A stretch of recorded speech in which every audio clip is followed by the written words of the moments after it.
ठीक आहे. यानंतर आदरणीय सुप्रियाताईंना मी विनंती करतो आपण आपली मांडणी करावी.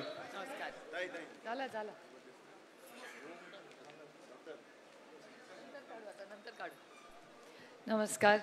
आदरणीय पवार साहेब, माननीय विजयदादा, उपस्थित बंधू आणि भगिनींनो, आज खरं तर बऱ्याच दिवसांनी आपण सगळे असे भेटतोय आणि सकाळपासून विकास लवांडे आपल्याला एवढे रागवत आहेत, पण एक गोष्ट मी कबूल करते की आजचं आपल्या अनेक वर्ष अशी सेशन झाली आहेत, पण हे अतिशय उत्तम सेशन सकाळपासून प्रत्येकाचं भाषण चांगलं झालेलं आहे आणि करत असताना पक्षाचं नक्की विचारधारा धोरण काय आहे.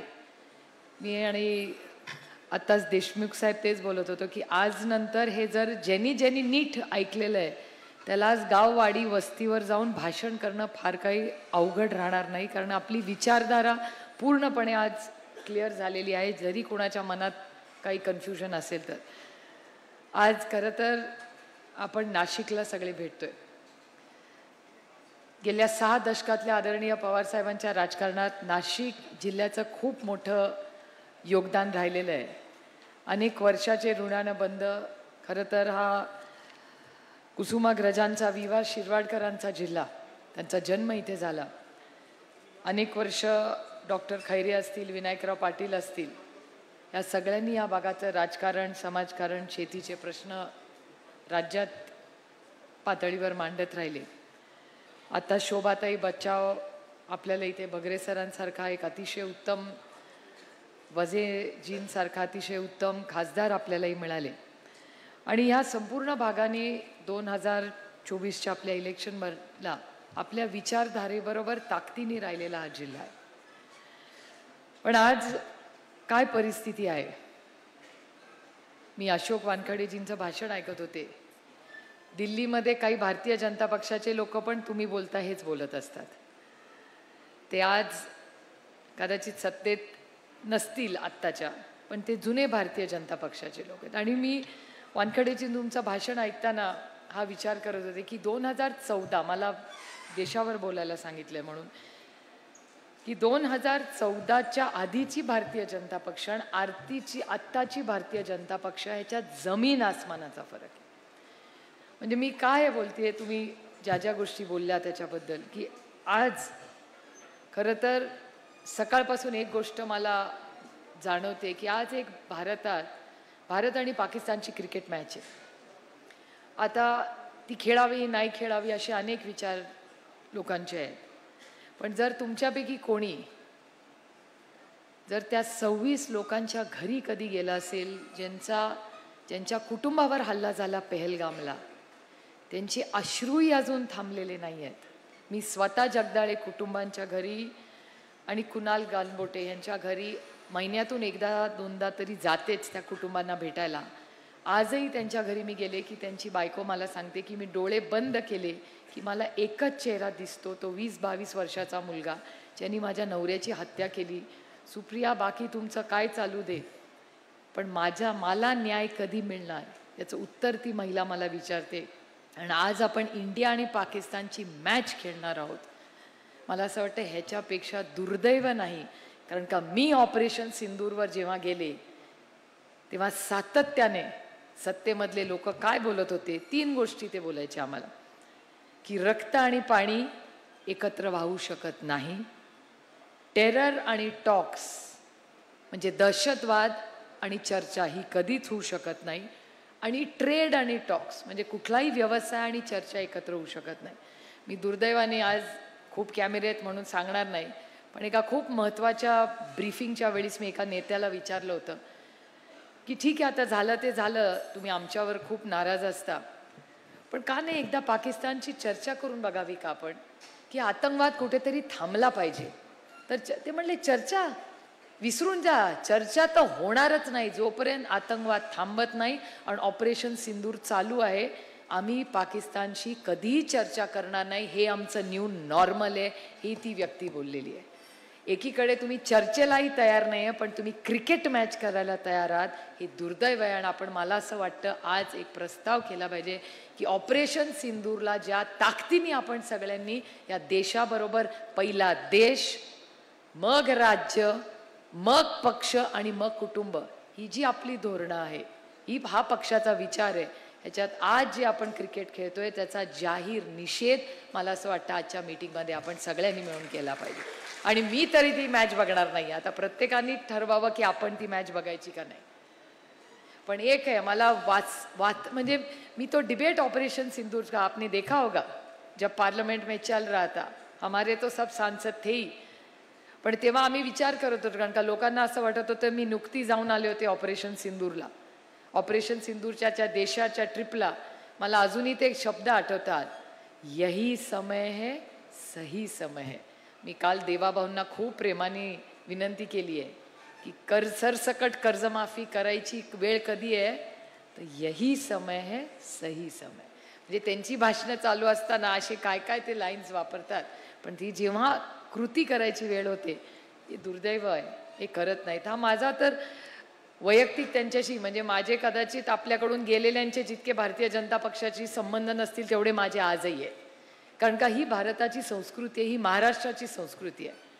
आपल्याला फक्त चव्हाण साहेबांचा फोटो लावायला लागत नाही, कारण का ते आपल्या कृतीमधून चव्हाण साहेबांचे आपल्याला जे संस्कार झाले ते दिसतात. चव्हाण साहेबांचा फोटो लावा किंवा नाही लावा, काही लोक लावतात, वागतात बरोबर विरोधात. असं महाराष्ट्राचं राजकारण झालं, हे दुर्दैवी आहे.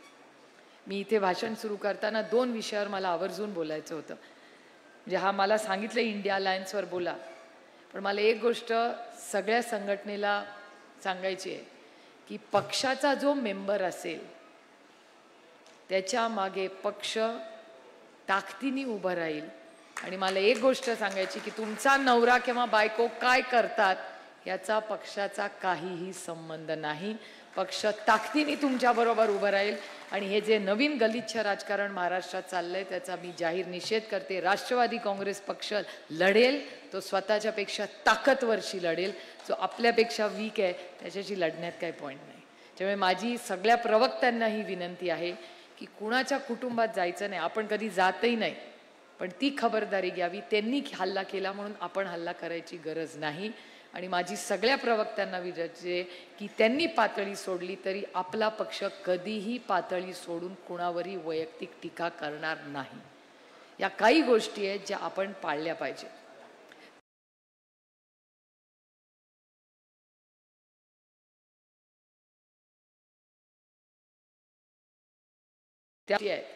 माझी विनंती आहे की त्याच्याबद्दल धैर्यशील दादा सविस्तर बोललेलेच आहेत, पण म्हणजे धैर्यशील दादांबद्दलही बऱ्याच काही उलट्या सुलट्या गोष्टी लोकांनीही केलेल्या आहेत. धैर्यशील दादा, मला तुम्हाला आवर्जून सांगायचं आहे की ते काय बोलतात ह्याच्याकडे आमचं अजिबात लक्ष नाही. पक्ष ताकदीने तुमच्या बरोबर आहे, कारण का तुम्ही चांगल्या कामासाठी लढताय.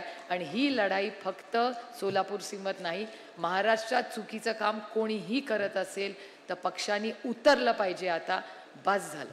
मगाशी तो युवक म्हणत होता की तुम्हाला कसं काय वाटत नाही, कुठे गेला तो कालपांडे, की तुम्हाला कसं काय वाटत नाही. हा प्रश्न मलाही अनेक वेळा पडतो. कारण का ज्या पद्धतीने आंदोलन, मी छोटंसं तुम्हाला उदाहरण देते की परवा एक टेस्ला गाडी विकली गेली. माझ्या काय मनातही आलं नाही, मी ती बघितली टेस्ला गाडी विकत घेतलेली. फेसबुकवर एवढं मोठं ट्रोलिंगची बातमी झाली, ही चॅनल्सनीच दाखवली की तुम्ही टेस्ला घेताय, आमचं काही म्हणणं नाही, आमच्या मुलांना ST फक्त तयार करावं, आमची मुलं फक्त ST मागतायत, तुम्हाला काय टेस्ला घ्यायच्या आहेत त्या घ्या. हा खरंच आपण इतके असंवेदनशील झालोय का. आणि माझी विनंती आहे सगळ्या युवकांना, आज मेहबूब आल्या नाही, त्यांच्या घरी काहीतरी कार्यक्रम आहे म्हणून मी मेहबूबला फोन करून ती बातमी पाठवली की आज दर आठवड्याला राष्ट्रवादी काँग्रेसचे युवक, विद्यार्थी आणि या सगळ्यांनी हे प्रश्न मांडले पाहिजेत. विरोधक म्हणून ह्याच्या आपण विरोधात आहोत, ही आपली नैतिक जबाबदारी आहे.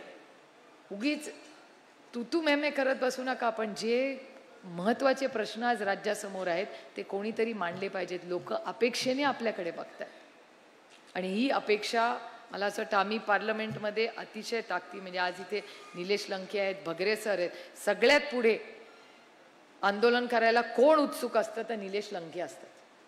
ते मला आदल्या दिवशी रात्रीपासून त्रास देतात. ॲक्च्युली मी शब्द वापरते, त्रास देतात. ते येतात, उद्या कधी वाजता आंदोलन? अहो म्हटलं, अहो काँग्रेसचं उद्या नाही नाही, आपण त्यांचं 10:15 ना, आपण आपलं 10:30 करू. म्हटलं मग काय करायचं? मग ते बाप्पा येतात.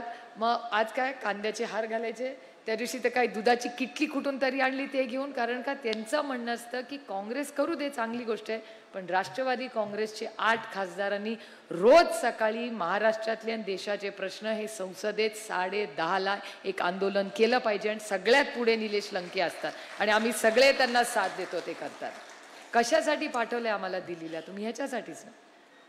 त्यामुळे तुमच्याकडून माझ्या अपेक्षा आहेत की दरवेळेस जितेंद्र आव्हाड म्हणतात ती गोष्ट खरी आहे की प्रत्येकाला कशाला दिल्ली म्हणजे वरून आलं पाहिजे. मगाशी रोहिणीताई तुम्ही पण म्हणला की वरून आलं पाहिजे आंदोलन करायला. तुम्हाला असं कधीच तुम्ही आपण पॉलिटिकल वर्कर्स आहोत. आणि जितेंद्र आव्हाडांचं नेहमीचं म्हणणं आहे की साहेब रागवले का? मगाशी साहेबांनी त्यांना बोलवलं, ते म्हणले माझं काय भाषण चुकलं का, बोलवलं मला वाटलं. पण हा पक्ष असा दमदाटीवाला नाही आहे. हा पक्ष एककलमी चालत नाही. प्रत्येकाच्या विचाराला, मला अजून ते दिवस आठवतात, आपण सगळे एक असताना काही 3-4 ठरलेले लोक असायचे जे नेहमी पक्षाचं काहीतरी वेगळं बोलायचे. आणि मग बाकीचे आपले त्या बाजूचे नेते म्हणायचे ह्यांना बोलायला देऊ नका. साहेब म्हणायचे नाही, तो बोलणार, तो काहीतरी उलटं बोलायचा. त्याच्यात तुम्ही एक, आणि ते सांगलीचे होते बघा, ते आता नाही येतात, ते नेहमी काहीतरी उलटं बोलायचे. पण साहेब म्हणायचे हे बोललं पाहिजे, आपण कान ठेवले पाहिजेत उघडे. वन वे नाही, बरेच पक्ष वन वे चालतात, आपला 2 वे चालतो पक्ष. त्यामुळे ह्या गोष्टीची जाणीव आपण सगळ्यांनी ठेवली पाहिजे. आणि संघर्ष होय, तुम्ही म्हणाला हो तुम्ही निवडून आला, मगाशी जानकरजी तुम्ही म्हणाला माझ्या स्वतःच्या मतदारसंघात मी 1.5 लाखांनी निवडून आले. माझी बरोबर लोकसभा टू विधानसभा 1.5 लाखच मतं वाढली. माझा काही आरोप नाही आहे. आणि माझं नामोलदारांचं म्हणणं आहे की वोट चोरीची इन्क्वायरी बारामती आणि शिरूरमधूनच सुरू करा, बाकी कुठेच करू नका. जे आम्ही जिंकलोय 1.5 लाखांनी, आमच्यापासून सुरुवात करा, कारण आम्हाला कुणावर आरोप करायचे नाहीत. आता ते सगळे बघणार, मी विचार करतो ते सगळ्यांची भाषण, प्रशांत दादाचं ते डब्बा बघितल्यावर, की आता संध्याकाळी म्हणतील हरला तर मान्य करा, रडीचा डाव कशाला खेळता वगैरे, असती सगळी कॉमेंट संध्याकाळी येतील. त्याची मी फारशी चिंता करत नाही. पण माझं असं म्हणणं आहे की जितेंद्र आव्हाडांबद्दल जानकरजी तुम्ही बोलला, तुम्हाला माहिती आहे जितेंद्र आव्हाड 1.5 लाखांनी का निवडून आले? कारण ते प्रत्येक दिवशी रात्री, हे त्यांचं सिक्रेट, ट्रेड सिक्रेट मी सगळ्या कॅन्डिडेट्सला सांगते, ते रोज रात्री त्यांची टीम किती रोज मतं वाढली ह्याचा आढावा घ्यायचे. रोज रात्री त्यांना माहिती असायचं की कुठली मतं वाढली, ते सगळं टॅपिंग त्यांनी, म्हणून ते 1.5 लाख मतांनी निवडून आले. मी स्वतः खडकवासल्याला 60,000नी मायनस होते. आता इथे बसलेत, आम्ही काय केलं खडकवासल्यात, ह्यावेळेस प्लस नाही झालो, पण 60वरनं 20वर आलो. याचं कारण या सगळ्यांनी, अण्णा इथे बसलेले आहेत, काका चव्हाण इथे आलेले नाहीत, मला वाटतं काका आहेत का, हे काय, मी सगळे आमचे खडकवासल्याचे लोक आहेत, ते रोज प्रत्येक गल्लीत जायचे आणि वाचन करायचे. रोहितला माहिती आहे, तो इन्चार्ज होता माझ्या मतदारसंघाचा. त्याच्यामुळे या सगळ्यांनी मिळून प्रत्येक खडकवासल्यामधल्या शहरी भागात गेलेले आहेत. आणि ते वॉर्ड असतो ना, वॉर्डमधला जो पुरी बूथ लिस्ट असते त्याचं वाचन करायचे रोज संध्याकाळी जाऊन, आणि मग नावं कॅन्सल करायचे. आता तेव्हा आमच्या काही लक्षात नाही आलं की हे वोट चोरी आहे वगैरे, आम्ही आपलं म्हणायचं हे नाव तिथे टाकलं. पण आम्हाला खडकवासल्याला 60वरनं 20वर यायचं कारण 40,000 मतं आम्ही कॅन्सल केली. आम्ही नाही केली कारण का ती नव्हतीच तिथे, माणूसच जागेवर नव्हतं. त्यामुळे आपण जेव्हा अशी शिबिरं घेतो आणि विचार मंथन करतो, एकीकडे इलेक्शन कसं जिंकायचं, काय प्रक्रिया आहे, जे जिंकले त्यांनी काय केलंय, आणि त्याचबरोबर आपल्या विचारधारेची क्लॅरिटी. आज महाराष्ट्रामध्ये प्रचंड अस्वस्थता आहे. मलाही TV बघलं की अस्वस्थता वाटते. मी तुम्हाला खरंच प्रांजळपणे कबूल करते, मी कोण आहे काय हे मी दिल्लीला जाईस्तोवर माहिती नव्हतं मला. आपली इलेक्शन लढायचो, माणुसकीच्या नात्याने जगायचो. पण आज दिल्लीलाही गेल्यावर लोक मला सांगतात की ताई, मी खूप हिम्मत करून ही खरं गोष्ट सांगते, मी एका मंत्र्याला प्रश्न विचारला आणि त्या दुसऱ्या एका माणसाने येऊन मला सांगितलं की ती ताई आपको उसको सवाल नहीं पूछना था. म्हटलं क्यों, सवाल गलत था मेरा? बोले नहीं ताई वो ठाकुर है. ऐसे तो आप भी ठाकुर है, वो भी ठाकुर है और आप भी ठाकुर है, ठाकुर ने ठाकुर को सवाल नहीं करना. म्हणजे मी ठाकूर आहे. ते म्हणले हां आपको पता नहीं आप ठाकूर है. मला खरंच माहिती नव्हतं की मी ठाकूर आहे. आता तो दिल्लीवाला, मग दुसरा म्हणतो ताई आप ठाकूर नाही आहे, आप तो दुसरं काहीतरी त्यांनी मला सांगितलं, आता आठवत नाही मला काय म्हणलेला तो. पण आता असं जर इतका विचार आपण करायला लागलो तर ही लोकशाही कशी चालणार? मी एक विरोधातली खासदार एका सत्तेतल्या मंत्र्याला प्रश्न विचारत होते. पण ही जर विचारधारा आपली नवीन पिढीची इतकी जायला लागली, आणि नवीन पिढीचे म्हणजे माझ्याहून वयाने लहान लोक आहेत जे मला असं सांगतायत, जे फॉरेनला शिकलेले आहेत, परदेशात गेलेले आहेत, ही जर विचारधारा झाली तर आपल्याला हे समाज म्हणून हे फोटो लावायचा अधिकारच राहणार नाही. त्यामुळे आपल्या विचारधारेशी आपण निष्ठा तर ठेवलीच पाहिजे, पण त्याचबरोबर आपण हा जो छोटा विचार या राज्यात करतोय, आणि आदरणीय पवारसाहेब त्याच्याबद्दल बोलतीलच, पण आज जी समाजात कटुता वाढत चालली आहे ही कुठेतरी थांबली पाहिजे. आणि मी अनेक वेळा महाराष्ट्राच्या माननीय मुख्यमंत्र्यांना विनंती केली आहे की एक ऑल पार्टी मीटिंग बोलवा, सगळ्या समाजाच्या घटकांना बोलवा आणि चर्चा करा, आणि महाराष्ट्राच्या हिताचं असेल कधीतरी राजकारण ठेवून महाराष्ट्राचं हित बघा, ही माझी महाराष्ट्राच्या मुख्यमंत्र्याकडून अपेक्षा आहे. नाहीतर 5 दिवसाचं सेशन बोलवा, चर्चा करा आरक्षणावर, आणि जो काही योग्य निर्णय असेल आणि महाराष्ट्राच्या साठी जो योग्य निर्णय असेल तो निर्णय घ्या. पण दुर्दैव आहे की आज महाराष्ट्रात समाजात आणखीन तेढ वाढत चाललेत. महत्त्वाचे प्रश्न राहिले. आज शेतकऱ्यांचा प्रश्न असेल, हा पूर्णपणे मागे पडलेला आहे. अनेक शिक्षणाचे प्रश्न असतील. मगाशी रोहिणीताई तुम्ही शिक्षणाबद्दल बोलत होता, 3 भाषांचा विषय मागे राहिला. 3री भाषा आता कंपल्सरी आहे का नाही, काय पॉलिसी आहे मला माहिती नाही या राज्याची, कारण का कुठलीच पॉलिसी धड या सरकारमधली कळत नाही काय आहे ती. आणि जितेंद्र तुम्ही म्हणलं ही गोष्ट खरी आहे. म्हणजे मी क्वाईट अकॅडमिक आहे तरी मी कन्फ्युज्ड आहे. मी मान्य करते की आरक्षण नक्की कुणाला किती मिळालंय हे मला तरी समजलं नाही. माझ्यापेक्षा कुणाला समजलं असेल तर प्लीज मला समजून सांगा, कारण का मला समजून घ्यायचा हा विषय की नक्की त्या गॅजेटमधून कुणाला मिळाले मत, कुणाला आरक्षण मिळणार आहे, कुणाला सर्टिफिकेट मिळणार आहे, मिळणार आहे का नाही मिळणार आहे, नुकसान झालंय का नाही झालंय, कुणाला माहिती आहे का? तुम्ही सगळे मोठ्या संख्येने इथे बसलेले आहात. कुणाला हात वर करून छाती ठोकून सांगू शकता की हो मला कळलंय हा प्रश्न, सर्टिफिकेट मिळणार आहे नाही मिळणार आहे? राजेश भैया बसले आहेत, माझ्यापेक्षा जास्त अकॅडमिक ते आहेत. तुम्हाला कळलंय नक्की? राजेश भैया पण म्हणतात माहिती नाही. मला ते गॅजेट माहिती आहे, पण ते इतकं कन्फ्युजिंग. आणि त्यानंतर अजून त्याच्यात तुम्ही म्हणलं तसं की आता बंजारा समाजाची एक वेगळी मागणी, आता त्याचं काय करणार? त्याच्यात लिहिले पण अंमलबजावणी कधी होणार? त्याच्यामुळे नक्की ह्या राज्यात काय चाललंय हे मला तरी माहिती नाही. त्याच्यामुळे हा एक प्रश्न आपल्याला सगळ्यांना केला लागेल, आणि पवारसाहेब नक्की त्याच्यावर सविस्तर बोलतील. जयंतराव तुम्ही अनेक वर्ष सत्तेत राहिलाय, तुम्हाला जर समजलं असेल तर तुमचं भाषण माझ्यानंतर आहे. तुम्ही प्लीज ह्याच्यावर आम्हाला मार्गदर्शन करावं, आणि पक्षाने सांगितलं पाहिजे की नक्की ह्या राज्यात चाललंय तरी काय. हे चालू असताना टॅरिफचा एक महत्त्वाचा विषय मला तुम्हाला सांगायचा आहे की आज तुम्ही सगळे म्हणाल की टॅरिफचा आणि माझा काय संबंध? तुमच्या प्रत्येकाचा टॅरिफशी संबंध आहे. अमेरिकेने जर सॉफ्टवेअरवर ऑब्जेक्शन घेतलं तर हिंजवडी बंद होईलच, पण त्याच्याबरोबर संपूर्ण बँगलोर, हैदराबाद, पुणे सॉफ्टवेअर, आणि ज्या सॉफ्टवेअर नाशिकमध्ये येत त्याही अडचणीत येऊ शकतात. त्यामुळे टॅरिफचे विषय आणि सगळीकडे आपल्या बरोबर शेजारी बघा, नेपाळ, बांगलादेश, श्रीलंका, पाकिस्तान, सगळीकडे अराजकता चालू.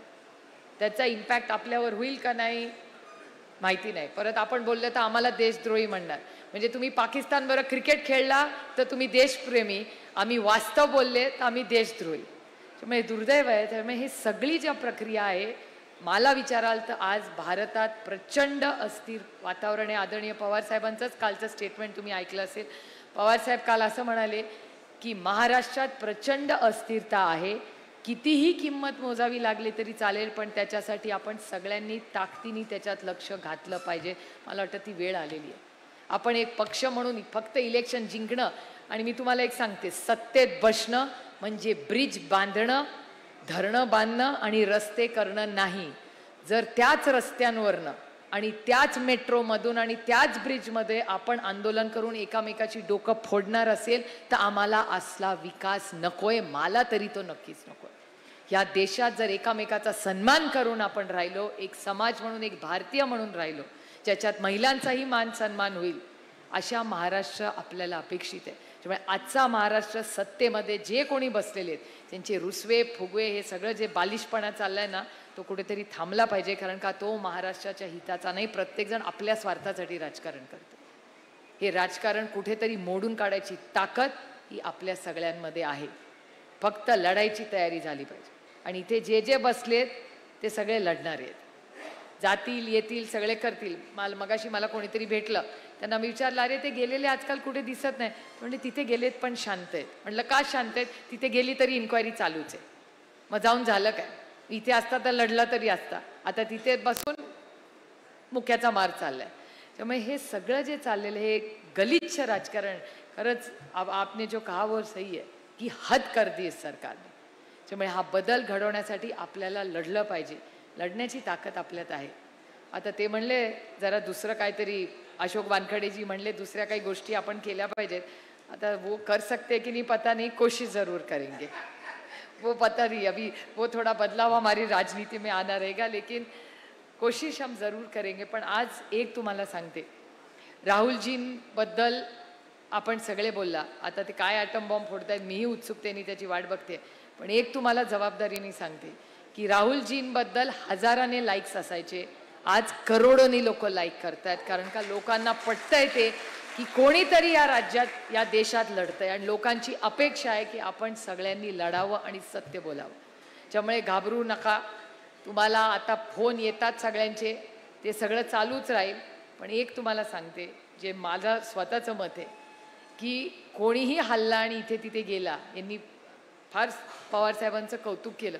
याचं कारण एवढं आहे की कोणी गेलं आणि आलं तरी ना पवारसाहेबांना काही फरक पडत नाही, कारण का ते स्वतः सेल्फ मेड आहेत. ते माझ्यासारखे परिवारवाद नाही आहेत. त्याच्यामुळे त्यांना काय फार त्रास त्याचा होत नाही आणि त्यांना महाराष्ट्राच्या आणि भारताच्या युवकांवर विश्वास आहे. याचं कारण असं की टॅलेंट की कमतरता नाही आहे इस देश में. त्याच्यामुळे कोणी गेलं ना आलं तरी नवीन लीडरशिप होणार नाही तयार, अशा भ्रमात कोणी राहू नये. पोरं जगतात आईशिवाय, पक्षाला नवीन टॅलेंट का नाही मिळणार? त्यामुळे पक्षाला नवीन टॅलेंट मिळेल. आपण सगळ्यांनी ताकदीने फक्त ते टॅप केलं पाहिजे. दुसऱ्यालाही थोडीशी जागा सगळ्यांनी दिली पाहिजे. आम्ही दिल्लीमध्ये सगळे मिळून इंडिया अलायन्सचं अतिशय उत्तम काम चाललेलं आहे. 300 लोकांचा खासदारांचा सगळ्यात अप्रतिम असा मोठा मोर्चा तुम्ही पाहिला की नाही टीव्हीवर? ते अखिलेश यादव कुठून तरी उड्या मारत होते, आमचा बाप्पा कुठले तरी चढत होता. मी म्हणलं अहो चढू नका. आता ते अखिलेश यादव चढले त्या बॅरिकेडवर, सगळे चढले त्या बॅरिकेडवर, महिला पण चढल्या सगळ्या बॅरिकेडवर. आपली पण चालली होती. म्हणलं थांबा थांबा, आता तुम्ही चढू नका. पण खूप उत्सुकतेने खूप म्हणजे दिल्लीमध्ये तुम्ही गेला ना तर क्या माहोल आहे दिल्लीमध्ये. दिल्लीमध्ये असं वाटतं की आता बदल होणारच आहे असं वातावरण देशामध्ये आहे. पण तो आत्मविश्वास आम्हाला दिल्लीत आहे. आणि आम्ही तर डायरेक्ट त्यांच्याशी लढतो. ज्यांच्या जीवावर हे लढतात त्यांच्याशी आम्ही डायरेक्ट तिथे लढतो. त्याच्यामुळे तुम्ही काळजी करू नका. बातम्या येतील, उठा आणि कामाला लागा आता इलेक्शनच्या. आणि जो इच्छुक असेल ना उठा आणि कामाला लागा. फक्त पैशांनी इलेक्शन जिंकता येत नाही. फक्त जर इलेक्शन असतं तर फक्त पैसे चालले असतात तर आम्ही 8 जण निवडून आलोच नसतं. आम्ही खूप मोठी ताकद लढलोय सगळे. त्यामुळे ते फक्त पैसे वाटतील, ते हे करतील, ते करतील, ह्याच्या मागे चिंता करू नका. स्वतःवर आत्मविश्वास ठेवा. लोक निवडून येतात पण डायरेक्ट कॉन्टॅक्ट आहे. आता मला आता एक शेवटची गोष्ट सांगून माझं भाषण संपवणार आहे. मी ना दौऱ्यात जेव्हा जायचे ना तेव्हा घरी आल्यावर साहेब मला विचारायचे कोण होतं दौऱ्यात? त्याचे आमदार होते, जिल्हा परिषद अध्यक्ष होता. अजून कोण होतं? नाही, गाडीत आम्हीच होतो. म्हटलं अच्छा. मला म्हणते तू दरवेळेस नेत्यांबरोबरच गाडीत फिरते? म्हटलं हो, ते गाडीत बसतात, आमदार खासदार असतात, आम्ही जातो. म्हणजे डायरेक्ट कॉन्टॅक्ट म्हटलं ठेवते मी गावात.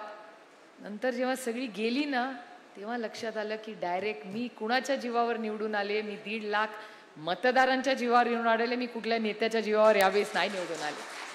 त्याच्यामुळे सगळ्यात मोठी ताकद हा नेता नसतो, तिथला शेवटचा कार्यकर्ता असतो. ह्यावेळेस अमोलदादाला आणि मला कार्यकर्त्यांनी जिंकून आणलं.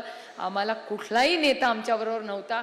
ना जिल्हा परिषद होतं, ना पंचायत समिती, बँक होती, कोणीही आमच्याबरोबर नव्हतं. सगळे माझ्या विरोधात होते आणि या बाप्पाच्या यांच्या विरोधात होते. मोठी ताकद होती जिल्ह्यातली आमच्या विरोधात. आम्ही कसे निवडून आलो? कारण का कार्यकर्ता आमच्या बरोबर ताकदीने उतरला होता आणि मतदार होता आणि पर्सनल कॉन्टॅक्ट. लोक मला हसतात की हिच्या मतदारसंघातल्या प्रत्येक मतदाराचा आणि हिचा फोटो आहे. हो आहे, कारण का त्या मतदार मी कुणामुळे आज इथे उभी आहे, मी पक्षामुळे उभी आहे, पण त्या शेवटच्या मतदारांनी जो माझ्यावर विश्वास दाखवला ना बारामती लोकसभाच्या, त्याच्यामुळे मी आज इथे. जेव्हा मी लीड केलं ना ऑपरेशन सिंदूरला जाताना, तेव्हा एक गोष्ट मी माझ्या डोळ्यात ठेवली की हो, मोदीजींनी मला ही संधी दिली आहे, पण ही संधी त्यांनी का दिली मला? कारण बारामती लोकसभा मतदारसंघ ताकदीने या संघर्षाच्या काळात माझ्याबरोबर उभे राहिला, म्हणून मी जगात जाऊ शकले आणि ताठ मानेने तिथे भारताच्या वतीने बोलू शकले. त्याच्यामुळे ही सगळी ताकद ही कार्यकर्त्यांची आहे आणि ते मोठ्या संख्येने आज आहेत. काल मला शशिकांत शिंदेही म्हणाले की काही ठिकाणी नेते गेलेत पण कार्यकर्ता जागेवर आहे, असं तुम्ही मला काल म्हणला. ही गोष्ट सेनेची पण तीच परिस्थिती आहे. त्याच्यामुळे जर आपला मतदार आणि आपला कार्यकर्ता जागेवर असेल तो कोई भी ताकद हमें हरा नहीं सकती. त्यामुळे आज आपण मोठ्या संख्येने आला. खूप चांगलं नियोजन. सुनील भुसारा कुठे देव जाणे, हां, सगळ्यात जास्त कष्ट सुनील भुसारांनी आज केलेले आहेत. त्यांच्यासाठी खूप मनापासून आभार. 8-10 दिवस ते महेशला पण आधी पाठवलं होतं, रोहित, विकास लवांडे, रविवार, हे सगळे 8-10 दिवस सगळेजण इथे येत आहेत. सगळी नाशिकची टीम, पुरुषोत्तम असेलच त्याच्यात, सगळे त्यामुळे या सगळ्या टीमनी अतिशय चांगलं नियोजन केलं. खूप चांगला कार्यक्रम झाला. खूप चांगली भाषणं खूप दिवसांनी ऐकायला मिळाली आणि नवीन काहीतरी घेऊन वैचारिक आपण इथून जाऊ. हा मागचा जो विचार त्यांनी सांगितलं कीर्तनाला 8:30 वाजता यायचं, मी म्हणत नाही, त्यांची ऑर्डर आहे. त्यामुळे आज आपण सगळे आलात याबद्दल तुमचं सगळ्यांचं मनापासून स्वागत करते आणि जयंत पाटलांना विनंती करते की त्यांनी आम्हाला मार्गदर्शन करावं.